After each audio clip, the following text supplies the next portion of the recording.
शांति। आज तारीख है 31 अक्टूबर 2021। अव्यक्त बापदादा के महावाक्य। रिवाइज तारीख है 15 नवंबर 1989। सच्चे दिल पर साहेब राजी। मुरली का सार है सच्चे दिल पर साहेब राजी। आज विश्व की सर्व आत्माओं के उपकारी बापदादा अपने श्रेष्ठ पर उपकारी बच्चों को देख रहे हैं। वर्तमान समय अनेक आत्माएं उपकार के लिए इच्छुक है, सो उपकार करने की इच्छा है, लेकिन हिम्मत और शक्ति नहीं है। ऐसी निर्बल आत्माओं का उपकार करने वाले आप परोपकारी बच्चे निमित्त हो। आप पर उपकारी बच्चों को आत्माओं की पुकार सुनाई देती है, वह सो उपकार में ही बिजी हो।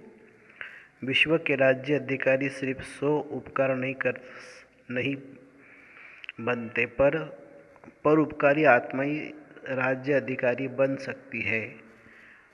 उपकार सच्चे दिल से होता है। ज्ञान सुनाना यह मुख से भी हो सकता है। ज्ञान सुनाना यह विशाल दिमाग की बात है, वह वर्णन के अभ्यास की बात है। तो दिल और दिमाग दोनों में अंतर है। कोई भी किसी से स्नेह चाहते हैं तो वह दिल का स्नेह चाहते हैं। बाप दादा टाइटल दिल वाला है। बाप दादा का टाइटल दिल वाला है, दिलाराम है। दिमाग दिल से स्थूल है, दिल स्थूल है। बोलचाल में भी सदैव यह कहते हो कि सच्ची दिल से कहते हैं, सच्ची दिल से बाप को याद करो। यह नहीं कहते कि सच्चे दिमाग से याद करो। कहा भी जाता है सच्चे दिल पर साहेब राजी। विशाल दिमाग पर राजी नहीं कहा जाता है। विशाल दिमाग की विशेषता जरूर है। इस विशेषता से ज्ञान की पॉइंट्स को अच्छी तरह धारण कर सकते हैं, लेकिन दिल से याद करने वाले पॉइंट अर्थात बिंदु रूप बन सकते हैं। वो पॉइंट रिपीट कर सकते हैं, लेकिन पॉइंट रूप बनने में सेकंड नंबर होंगे। कभी सहज कभी मेहनत से बिंदु रूप में स्थित हो सकेंगे, लेकिन सच्ची दिल वाले सेकंड में बिंदु स्वरूप बाप को याद कर सकते हैं। सच्चे दिल वाले सच्चे साहब को राजी करने के कारण, बाप की विशेष दुआओं की प्राप्ति के कारण स्थूल रूप में चाहे दिमाग कईयों के अंतर में इतना विशाल न भी हो, लेकिन सच्चाई की शक्ति से समय प्रमाण उनका दिमाग युक्त यथार्थ कार्य स्वतः ही करेगा। क्योंकि जो यथार्थ कर्म बोल व संकल्प है वह दुआओं के कारण ड्रामा अनुसार समय प्रमाण वही टचिंग उनके दिमाग में आएंगी। क्योंकि बुद्धिवानों की बुद्धि बाप को राजी किया हुआ है। जिसने भगवान को राजी किया वह स्वतः ही राजयुक्त युक्त होता है। तो ये चेक करो कि मैं विशाल दिमाग के कारण याद और सेवा में आगे बढ़ रहा हूँ, वह सच्ची दिल और यथार्थ दिमाग से आगे बढ़ रहा हूँ। पहले भी सुनाया था कि दिमाग से सेवा करने वाले का तीर औरों के भी दिमाग तक लगता है। दिल वालों को तीर दिल तक लगता है। जैसे स्थापना की सेवा की आदि में देखा, पहला पूर्व सेवा का उन्हों की विशेषता क्या रही। कोई भाषा व भाषण की विशेषता नहीं थी। जैसे आजकल बहुत अच्छे भाषण करते हो, कहानियाँ और किस्से भी बहुत अच्छे सुनाते हो, ऐसे पहले पूर्व वालों की भाषा नहीं थी, लेकिन क्या था, सच्चे दिल की आवाज़ था। इसलिए दिल का आवाज़ अनेकों को दिलाराम का बनाने में निमित्त बना। भाषा गुलाबी मिक्सचर थी, लेकिन नैनों की भाषा रूहानी थी। इसलिए भाषा भल कैसे भी थी, लेकिन कांटों से गुलाब तो बन ही गए ना। तो वह पहले पूर्व की सेवा की सफलता और वर्तमान समय की वृद्धि दोनों को चेक करो तो अंतर दिखाई देता है ना। बात मेजॉरिटी की होती है। दूसरे तीसरे पूर्व में भी कोई दिल वाले है, लेकिन माइनॉरिटी है। तो आधे की पहली अब तक चल रही है। कौन सी पहली? मैं कौन। अभी भी बाप दादा कहते हैं अपने आप से पूछो मैं कौन। पहली हल करना आता है ना, वह दूसरा बतावे तब हल कर सकते हो। दूसरा बताएगा तो भी उसकी बात को चलाने की कोशिश करेंगे कि ऐसे नहीं वैसे ही। इसलिए अपने आप को ही देखो। कई बच्चे अपने आप को चेक करते हैं, लेकिन देखने की नज़र दो प्रकार की है। इसमें भी कोई सिर्फ विशाल दिमाग की नज़र से चेक करते हैं, उनका अलबेलेपन का चश्मा होता है। हर बात में यही दिखाई देगा कि जितना भी किया, त्याग किया, सेवा की, परिवर्तन किया, इतना ही बहुत है। इन इन आत्माओं से भी मैं बहुत अच्छी हूँ। इतना करना भी कोई सहज नहीं है। थोड़ी बहुत कमी तो नामी ग्रामियों में भी है। इस हिसाब से मैं ठीक हूँ। यह है अलबेलापन का चश्मा। दूसरा है स्वोन्नति का यथार्थ चश्मा। वह सच्चे दिल वालों का। वह क्या देखते हैं? जो दिल वाला बाप को सदा प्रसन्न है, वही संकल्प, बोल और कर्म करना है। यथार्थ चश्मे वाले सिर्फ बाप और आप को देखते हैं। दूसरा व तीसरा क्या करता है, वह नहीं देखते। मुझे ही बदलना है, इसी धुन में सदा रहते हैं। ऐसे नहीं, दूसरा भी बदले तो मैं बदलूं, या 80% मैं बदलूं, 20% तो वह बदले, इतने तक भी वह नहीं देखेंगे। मुझे बदल करके औरों को सहज करने के लिए एग्जाम्पल बनना है। इसलिए कहावत है, जो ओटे सो अर्जुन। अर्जुन अर्थात अलौकिक जन। इसको कहा जाता है यथार्थ चश्मा व यथार्थ दृष्टि। वैसे भी दुनिया में मानव जीवन के लिए मुख्य दो बातें हैं, दिल और दिमाग। दोनों ठीक होने चाहिए। ऐसे ब्राह्मण जीवन में भी विशाल दिमाग भी चाहिए और साथ सच्ची दिल भी चाहिए। सच्ची दिल वाले को दिमाग भी लिफ्ट मिल जाती है। इसलिए सदा ये चेक करो कि सच्ची दिल से साहब को राज़ी किया है, सिर्फ अपने मन को, या सिर्फ कुछ आत्माओं को ही राज़ी नहीं किया।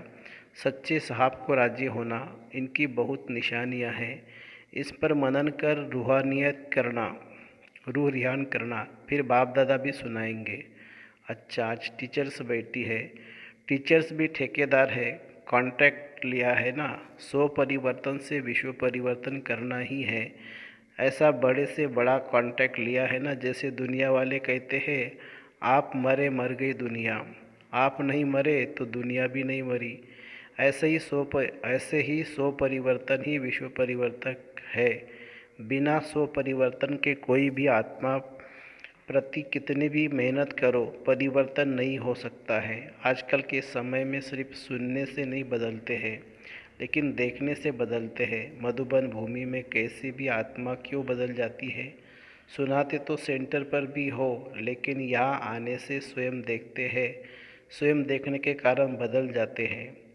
कई बंधन वाली माताएं के भी युगल उनों के जीवन में परिवर्तन का देखकर बदल जाते हैं। ज्ञान सुनाने की कोशिश करेंगे तो नहीं सुनेंगे, लेकिन देखने से यह वह प्रभाव उनों को भी परिवर्तन कर देता है। इसलिए कहा, आज की दुनिया देखना चाहती है तो टीचर्स का यही विशेष कर्तव्य करके दिखाना, अर्थात बदल कर के दिखाना। समझा?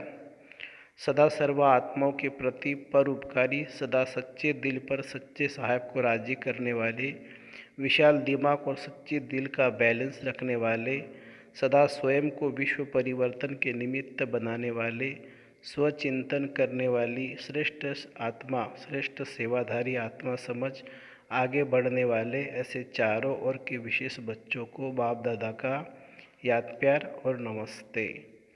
दिल्ली ग्रुप से प्राण अव्यक्त बाप दादा की मुलाकात। सभी के दिल में बाप का स्नेह समाया हुआ है। स्नेह ने यहाँ तक लाया है। दिल का स्नेह दिलाराम तक लाया है। दिल में सिवाय बाप के और कुछ रह नहीं सकता। जब बाप ही संसार है तो बाप का दिल में रहना, अर्थात बाप में संसार समाया हुआ है। इसलिए एक मत, एक बल, एक भरोसा, जहाँ है एक है वहाँ ही हर कार्य में सफलता है। कोई भी परिस्थिति को पार करना सहज रखता है या मुश्किल? अगर दूसरे को देखा, दूसरे को याद किया तो दो में एक भी नहीं मिलेगा, इसलिए मुश्किल हो जाएगा। बाप की आज्ञा है, मुझ एक को याद करो। अगर आज्ञा पालन करते हैं तो आज्ञाकारी बच्चे का बाप भी दुआएं मिलती है। आज्ञाकारी बच्चे को बाप की दुआएं मिलती है और सब सहज हो जाता है। मगर बाप की आज्ञा को पालन नहीं किया तो बाप की मदद व दुआएं नहीं मिलती। इसलिए मुश्किल हो जाता है। तो सदा आज्ञाकारी होना, लौकिक संबंध में भी आज्ञाकारी बच्चे पर कितना स्नेह होता है। वह है अल्पकाल का स्नेह और यह है अविनाशी स्नेह। यह एक जन्म की दुआएं अनेक जन्म साथ रहेगी। तो अविनाशी दुआएं के पात्र बन गए हो। अपनी यह जीवन मीठी लगती है ना। कितनी श्रेष्ठ और कितनी प्यारी जीवन है। ब्राह्मण जीवन है तो प्यारी है, ब्राह्मण जीवन नहीं तो प्यारी नहीं लगेगी, लेकिन परेशानी की जीवन लगेगी। तो प्यारी जीवन है या थक जाते हो? सोचते हो संगम कब तक चलेगा, शरीर नहीं चलते, सेवा नहीं कर सकते, इससे परेशान तो नहीं होते? यह संगम की जीवन सर्व जन्मों से श्रेष्ठ है। प्राप्ति की जीवन यह है, फिर तो प्रारब्ध भोगने का ही जीवन है। कम होने की जीवन है, अभी भरने की है। 16 कला संपन्न अभी बनते हो। 16 कला अर्थात फूल। ये जीवन अति प्यारी है, ऐसे अनुभव होता है। या कभी जीवन में से तंग होते हो? तंग होकर यह तो नहीं सोचते कि अभी तो चले। बाप अगर सेवा के प्रति ले जाते हैं तो और बात है, लेकिन तंग होकर नहीं जाना। एडवांस पार्टी में सेवा का पार्ट है और ड्रामा अनुसार गए तो परेशान होकर नहीं जाएंगे, शान से जाएंगे। सेवार्थ जा रहे हैं तो कभी भी बच्चों से व अपने आप से तंग नहीं होना। माताएं कभी बच्चों से तंग तो नहीं होती ना। माताएं कभी बच्चों से तंग तो नहीं होती हो। जब है ही तमोगुणी तत्वों से पैदा हुए तो वह क्या सतो प्रधानता दिखाएंगे। वह भी परवश है। आप भी बाप की आज्ञा कभी कभी भूल तो जाते हो ना। तो जब आप भूल कर सकते हो तो बच्चों ने भूल की तो क्या हुआ। जब नाम ही ये बच्चे कहते हैं तो बच्चे माना ही क्या। चाहे बड़े हो लेकिन उस समय यह भी बच्चे बन जाते हैं, अर्थात बेसमझ बन जाते हैं। इसलिए कभी भी दूसरे की परेशानी देख खुद परेशान नहीं होना। वह कितना भी परेशान करे, आप शान से क्यों उतरते हो। कमजोरी आपकी या बच्चों की। वह तो बहादुर हो गए जो आपको शान से उतार देते हैं और परेशान कर देते हैं। तो कभी भी स्वप्न में भी परेशान नहीं होना, अर्थात श्रेष्ठ शान से परे नहीं होना।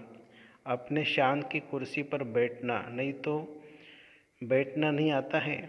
तो आज से परेशान नहीं होना, चाहे बीमारी से, चाहे बच्चों से, चाहे अपने संस्कारों से या औरों से भी परेशान हो जाते हैं ना। कई कहते हैं और सब ठीक है, एक ही अब ऐसा है जिससे परेशान हो जाते हैं। तो परेशान करने वाले बहादुर नहीं बने। आप बहादुर बनो, चाहे एक हो चाहे 10 हो, लेकिन मैं मास्टर सर्वशक्तिवान हूँ, कमज़ोर नहीं। तो यही वरदान सदा स्मृति में रखना कि हम सदा अपने श्रेष्ठ शान में रहने वाले हैं, परेशान होने वाले नहीं, औरों को भी परेशानी मिटाने वाली है, सदा शान के तख्त नशीन है। देखो आजकल तो कुर्सी है, आपको आपको तो तख्त है। वो कुर्सी के पीछे मरते हैं, आपको तो तख्त मिला है। तो अकाल तख्त नशीन श्रेष्ठ शान में रहने वाले बाप के दिल तख्त नशीन आत्मा है। इसी शान में रहना, तो सदा खुश रहना और खुशी बांटना। अच्छा, दिल्ली फाउंडेशन है सेवा का। फाउंडेशन कच्चा हुआ तो सभी कच्चे हो जाते हैं, इसलिए सदा पक्के रहना। अच्छा, वारंगल ग्रुप। अपने को सदा डबल लाइट अनुभव करते हो। जो डबल लाइट है उस आत्मा में माइट अर्थात बाप की शक्तियों साथ है। तो डबल लाइट भी हो और माइट भी है, समय पर शक्तियों को यूज कर सकते हो। या समय निकाल जाता है, पीछे याद आता है, क्योंकि अपने पास कितनी भी चाहे चीज़ है, अगर समय पर यूज नहीं किया तो क्या कहेंगे। जिस समय जिस शक्ति की आवश्यकता हो उस शक्ति को उस समय यूज कर सके, इसी बात का अभ्यास आवश्यक है। कई बच्चे कहते कि माया आ गई। क्यों आ गई? परखने की शक्ति यूज नहीं, तो परखने की शक्ति यूज नहीं की तब तो आ गई ना। अगर दूसरे से ही परख लो कि माया आ रही है तो दूर से ही भगा देंगे ना। माया आ गई, आने का चांस दे दिया तब तो आई। दूर से भगा देते तो आती नहीं। बार बार अगर माया आती है तो और फिर युद्ध करके उसको भगाते हो तो युद्ध के संस्कार आ जाएंगे। अगर बहुत काल युद्ध के संस्कार होंगे तो चंद्रवंशी बनना पड़ेगा। सूर्यवंशी अर्थात बहुत काल के विजयी और चंद्रवंशी माना युद्ध करते करते कभी विजयी कभी युद्ध में मेहनत करने वाले। तो सभी सूर्यवंशी हो ना। चंद्रमा को भी रोशनी देने वाले सूर्य है, तो नंबर 1 सूर्य कहेंगे ना। चंद्रवंशी 2 कला कम है। 16 कला अर्थात फुल पास कभी भी मनसा में भी वाणी में या संबंध संपर्क में संस्कारों में फेल होने वाले नहीं, इसको कहते हैं सूर्यवंशी। ऐसे सूर्यवंशी हो। अच्छा, सभी अपने पुरुषार्थ से संतुष्ट हो। सभी सब्जेक्ट में फुल पास होना, इसको कहते हैं पुरुषार्थ से संतुष्ट। इस विधि से अपने को चेक करो। यही याद रखना कि मैं उड़ती कला में जाने वाला उड़ता पंछी हूँ, नीचे फंसने वाला नहीं। यही वरदान है। अच्छा, आज का वरदान, सदा अतीन्द्रिय सुख की अनुभूति करने वाले अटल अखंड स्वराज्य अधिकारी भव। सदा अतीन्द्रिय सुख की अनुभूति करने वाले अटल अखंड स्वराज्य अधिकारी भव। जो बच्चे संगम युग पर अतीन्द्रिय सुख का वर्षा सदाकाल के लिए प्राप्त कर लेते हैं, अर्थात जिनका बाप के विल पर पूरा अधिकार होता है, वे विल पावर वाले होते हैं। उन्हें अटूट अटल अतीन्द्रिय सुख की अनुभूति होती है। ऐसे वारिस अर्थात संपूर्ण वर्षे के अधिकारी ही भविष्य में अटल अखंड स्वराज्य का अधिकार प्राप्त करते हैं। स्लोगन है, जहाँ मेरापन आता है वह बुद्धि का फेरा हो जाता है। जहाँ मेरापन आता है वह बुद्धि का फेरा हो जाता है। अच्छा, ओम शांति शांति शांति। शुक्रिया बाबा, शुक्रिया। Thank you Baba, thank you.